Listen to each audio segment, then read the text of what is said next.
নমস্কাৰ, মই এটা গুৰুত্বপূৰ্ণ এটা সিৰিয়াছ বিষয় অসমবাসী ৰাইজক ক'ব খুজিছোঁ আৰু বিজেপি নেতৃত্বাধীন চৰকাৰখনক RSSক বিজেপি হিমন্ত বিশ্ব শৰ্মাক ক'ব খুজিছোঁ।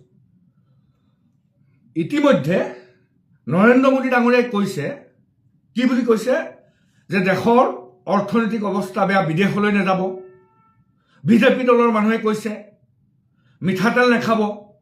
এনেকুৱা পৰিস্থিতিত অসমৰ মুখ্যমন্ত্ৰী এটেনশ্যন ডক্টৰ হিমন্ত বিশ্ব শৰ্মা বিধায়কসকলে যিসকলে বিধায়ক আৱাস নাপাব তেওঁলোকক 60,000কৈ মাহেকীয়া এক মাহত 60,000কৈ ভাড়া ঘৰৰ নামত টকা দিয়া হ'ব। মই অসমবাসী ৰাইজক ক'ব খুজিছোঁ 60,000 টকাকৈ এজন বিধায়কক ভাড়া ঘৰৰ নামত যদি দিয়ে, এক বছৰত এজন বিধায়কৰ নামত ভাড়া ঘৰৰ নামত খৰচ হ'ব 7,20,000 টকা এবছৰত। আৰু 5 বছৰ যদি আপুনি পূৰণ কৰে 36 লাখ টকা এজন বিধায়কে ভাড়া ঘৰৰ নামত পাব। কেনেকুৱা অদ্ভুত যুক্তি চাওকচোন। বিধায়ক হ'ল মানে তেওঁ ভগৱান নেকি?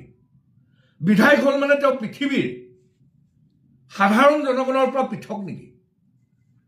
মই আজি নিজে ভাবি চাইছোঁ যে এখন গুৱাহাটীৰ নিচিনা মহানগৰত থাকিবলৈ ভাড়া ঘৰৰ নামত এজন বিধায়কৰ 60,000 প্ৰয়োজন হয় নেকি?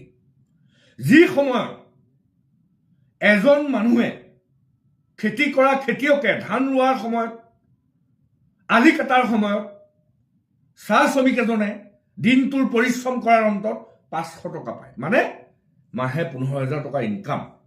মাহে যি সময়ত কষ্ট কৰি দেশখনক জনগণক ধান কৰি খেতি কৰি জনগণক খুৱাই, চাহ শ্ৰমিকজনে হাজিৰা কৰি দিনটোৰ পৰিশ্ৰমৰ অন্তত 500 টকা পায়, এটা পৰিয়াল পোহপাল দিয়ে। সেই সময়ত এটা ভাড়া ঘৰৰ নামত 60,000 টকাকৈ কি যুক্তিত এজন MLA দিব?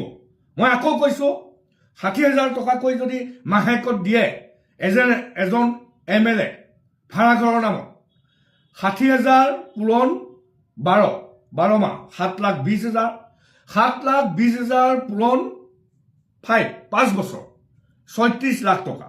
এনেকৈ যদি 126জন বিধায়কক যদি ভাড়া ঘৰৰ নামত ৰাইজৰ, মই আকৌ কৈছোঁ এয়া ৰাইজৰ টকা, জনগণৰ টকা, আমাৰ কৰ কাটলৰ টকাৰে কাৰোবাক উপভোগ কৰিবলৈ দিব নেকি?